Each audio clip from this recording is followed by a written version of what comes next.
올해도 벌써 이제 2달 밖에 남지 않았습니다. 이제 곧 연말이 오죠. 연말이 되면 이제 각 방송사마다 한 해 동안 일어났던 어떤 주요 사건들, 뉴스거리들을 순위로 정해서 이제 발표하곤 합니다. 여러분에게 올해, 아직 올해가 끝나진 않았지만 지금까지 올해를 보내오시면서 어떤 소식, 어떤 뉴스가 가장 기억에 많이 남으십니까? 각자 다르시겠지만 저는 개인적으로 서울 신림동과 경기도 성남에서 일어났던 묻지마 칼부림 사건이 가장 먼저 떠오르는 것 같습니다. 정말 모든 국민들에게 큰 불안과 충격과 공포를 안겨준 사건이었습니다. 그 일로 인해서 한때는 정말 길을 걸어가는 것도 참 불안했고요. 또 괜히 사람들을 의심하게 되기도 했습니다. 그래서 어디서 큰 소리만 나도 깜짝 놀라서 이렇게 불안해할 일이 있었죠. 한 예로 지하철역에서 한 여성분이 까 하고 소리 지른 거예요. 그랬더니 난리가 났습니다. 다들 대피하고 도망치고 난리가 난 거예요. 근데 나중에 알고 보니까 외국인이었는데 동영상 보다가 너무 재밌어서 아! 하고 소리 지른 거예요. 그 소리에 사람들이 야, 뭔 일 났다! 도망친 거예요. 일종의 트라우마를 갖게 된 거죠. 그렇게 온 국민을 공포에 빠뜨렸던 그 피의자들이 현재 재판을 받고 있습니다. 아직 형량이 정해지진 않은 것 같습니다. 얼마가 나올지 모르겠어요. 그런데 우리나라는 그 사형 제도가 없지만 어째 사형 판결은 받죠. 사형을 받거나 아니면 가석방이 없는 무기징역을 받게 되면 괜찮은데 그렇지 않고 어느 정도의 형을 살다가 그 형을 채우고 나오게 된다면 그래서 다시 세상으로 그들이 돌아와서 일상의 삶을 살아간다면 그것 또한 우리에게 많은 이들에게 큰 불안과 공포가 될 것입니다. 몇 년 전에 우리가 잘 아는 나영희 사건이라고 불리던 그 사건의 피의자 조두순 씨가 12년형을 마치고 이제 출소를 했죠. 당시에 그의 출소 날이 가까워오자 청와대 홈페이지에는 수많은 청원이 달렸습니다. 어떤 청원이었을까요? 절대로 석방시키지 말라고. 절대로 사회에 내보내지 말라고.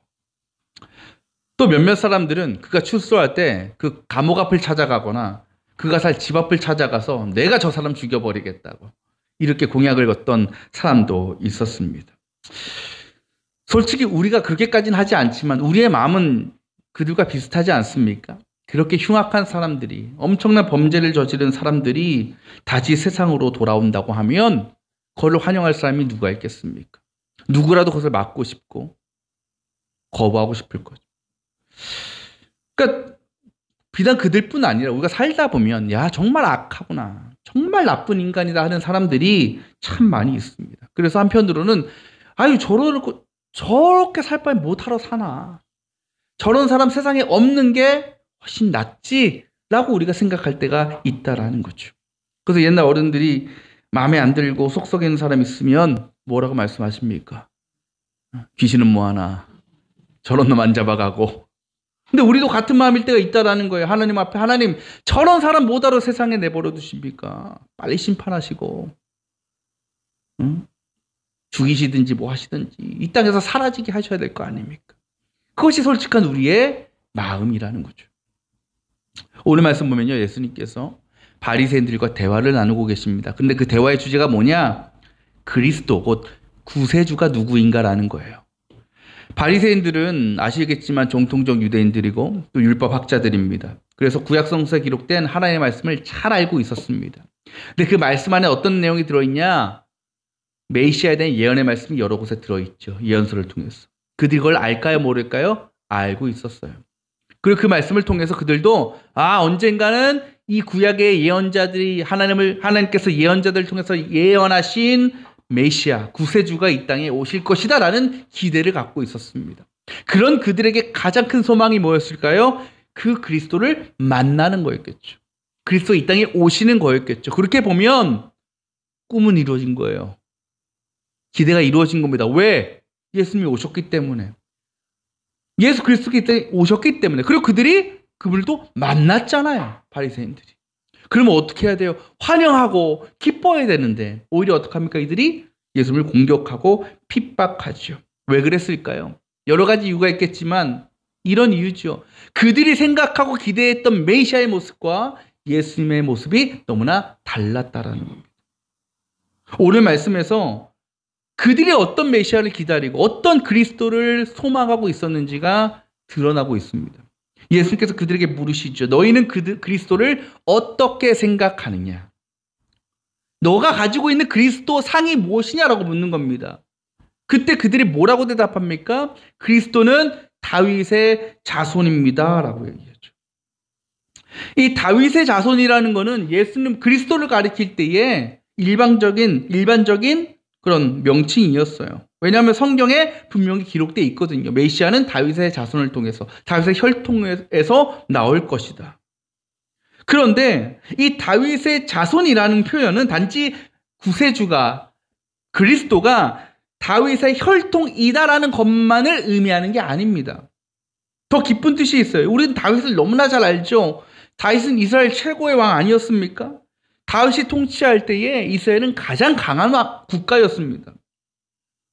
그러니까 이스라엘 백성들에게 다윗은 어떤 존재입니까? 그냥 역사상 많은 왕 중에 한 명이 아니에요. 조국 이스라엘을 세우고 완성시킨 유일한 존재가 다윗이었어요. 그것이 이스라엘 사람들이 자신의 국기를 만들 때에, 건국할 때에 그 별을 그리면서 다윗의 별이라고 칭했던 이유이죠. 그럼 그들이 메시아를 다윗의 자손이라고 부르는 것은 단지 그가 왕의 자손, 왕의 혈통으로 이 땅에 오실 것만을 기대한 게 아닙니다. 그들이 기대한 것이 뭐냐? 그렇게 왕의 혈통으로 이 땅에 오실 그분이 보여줘야 될 모습, 그것이 어떤 모습이다? 다윗 왕처럼 군주의 모습으로, 군사의 모습으로, 왕의 모습으로 이 땅에 오실 것이라는 것을 그들이 기대하고 있었다라는 겁니다. 그것이 어떤 거였겠어요? 다윗이 그랬던 것처럼 원수들을 무찌르고 악한 자들을 심판하고 자기 백성을 이끌고 세상을 지배하는 모습을 그들이 기대하고 있었다라는 거죠. 곧 그들에게 메시아는 보편적으로 군사적이고 정치적인 의미를 갖고 있었고 그러한 능력과 영광을 소유해야만 하는 존재가 바로 그리스도였다라는 겁니다. 그래서 자신들을 지배하는 괴롭히는 로마 제국을 무찌르시고 멸망시키시고 하나님의 백성된 유대인들 자신들만 구원받고 하나님 나라의 영광을 누리는 것, 그것이 유대인들이 그리고 바리새인들이 기대한 메시아의 모습이었다는 거죠. 근데 예수님의 제자들도 비슷하지 않았습니까? 예수님께서 제자들에게 자신의 고난과 죽음과 부활에 대해서 3번씩 말씀하셨잖아요. 그때 수제자라고 했던 베드로가 그 말씀을 듣고 예수 앞에 달려가서 예수의 멱살을 흔들며 항의합니다. 그런 일이 주님께 일어나서는 안 됩니다. 그런 말씀하십시오, 주님. 왜 그랬어요? 베드로도 생각할 때 메시아라는 존재는 세상을 지배하고 심판해야지 오히려 그 세상으로부터 고난을 받고 죽임을 당하는 건 말이 안 되는 거였거든요. 근데 결국 그것은 베드로가 예수를 위한 거였습니까? 아니죠. 결국 자신이 장차받을 영광을 누리지 못할까 봐 그것이 두려워서 예수님의 그 말씀을, 예언을 가로막은 거였습니다. 곧 베드로도, 이 바리새인들도 예수님을 어떤 군사적인 통치자, 왕의 모습으로 기대하고 바라보고 있었다라는 겁니다. 근데 오늘 그렇게 예수님을 다윗의 자손이요, 위대한 왕으로 생각하고 있던 바리새인들 향해서 주님께서 이렇게 말씀하시죠. 44절에 말씀하십니다. 주님께서 내주께 말씀하셨다.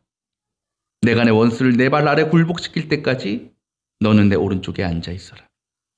우리가 밑에 주석에도 나오지만 이 말씀은 시편 110편 1편의 말씀을 주님께서 인용하셔서 그들에게 말씀하신 것입니다. 근데 이 110편 1편이 어떤 말씀이냐? 다윗의 고백인데요. 다윗의 찬양인데요. 이게 어떤 의미냐면 이 땅에 오실 메시아에 대한 기대와 소망을 담은 다윗의 고백이었어요. 그 고백에서 이렇게 얘기해요. 다윗이 주님께서 주께 말씀하셨다. 여기서 주라는 단어가 두 개가 나오잖아요. 그런데 이 각자의 주가 표현하는 의미는 다릅니다. 앞에서 주님께서라고 할 때 그 주님은 하나님이었어요. 하나님께서 말씀하셨다.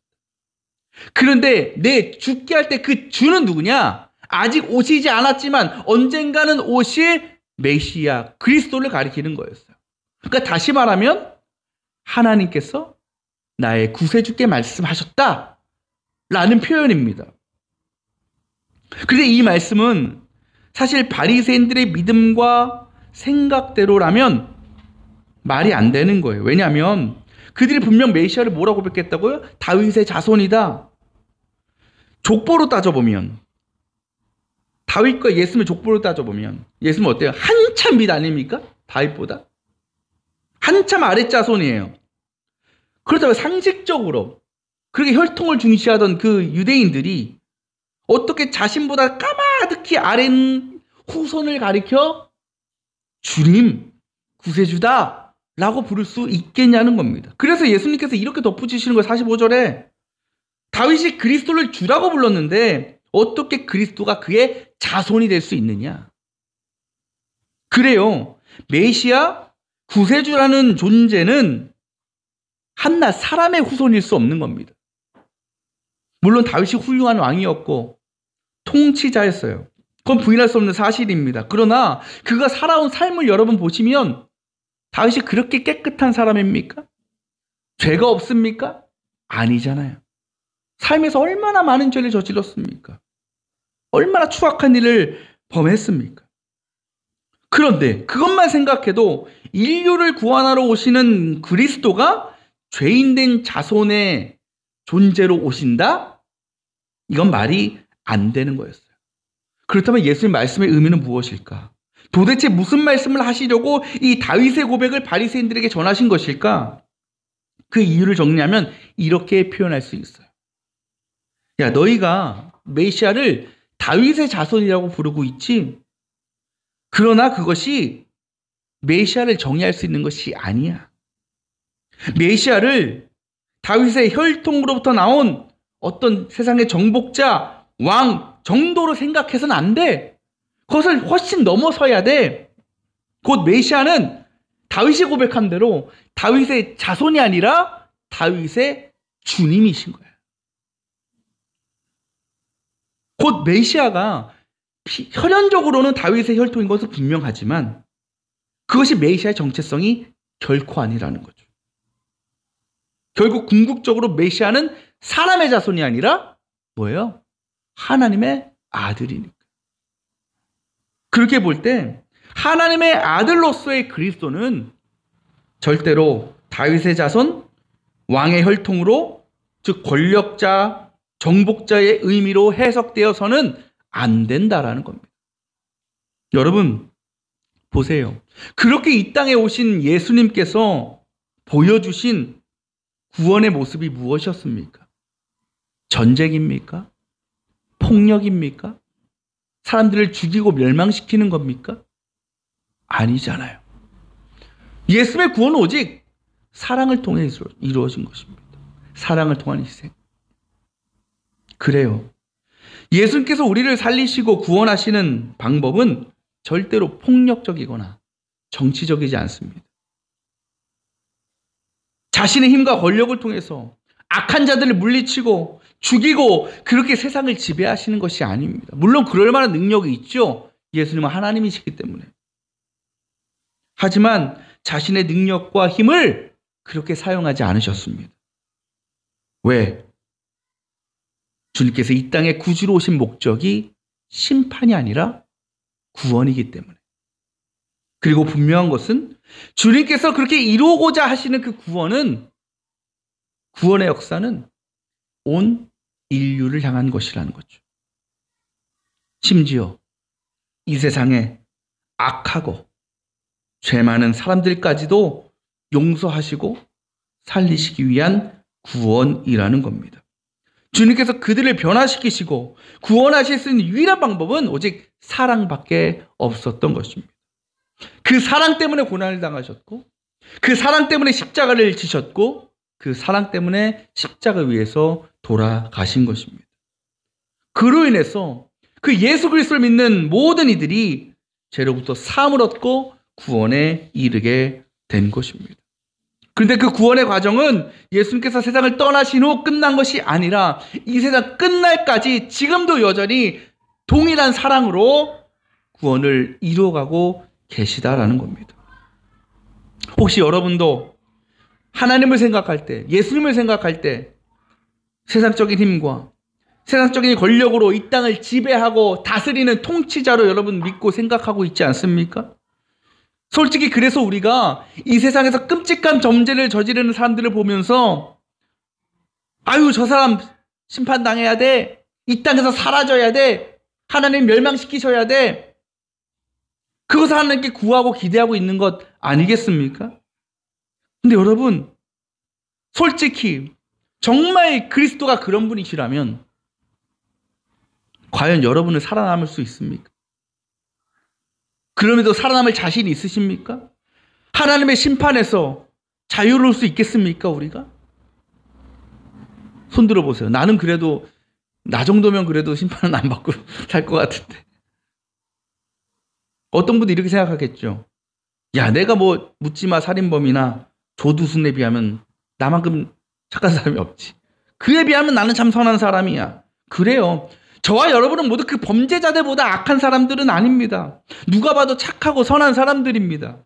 그러나 그것이 결코 우리를 죄인이라는 그 굴레 안에서 벗어나게 하지 않습니다. 그럼에도 여전히 우리는 죄인일 수밖에 없습니다.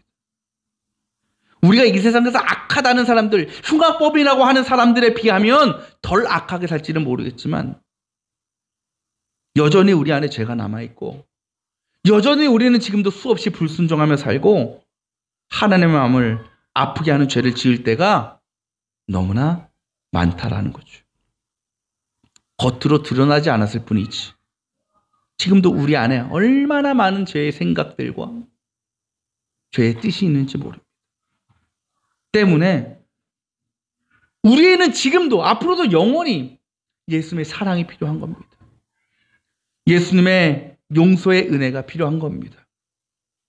그렇다면 여러분, 과연 우리가 심판하고 우리가 정죄할 수 있는, 비난할 수 있는 사람이 세상에 어디 있겠습니까? 하나도 없는 거예요.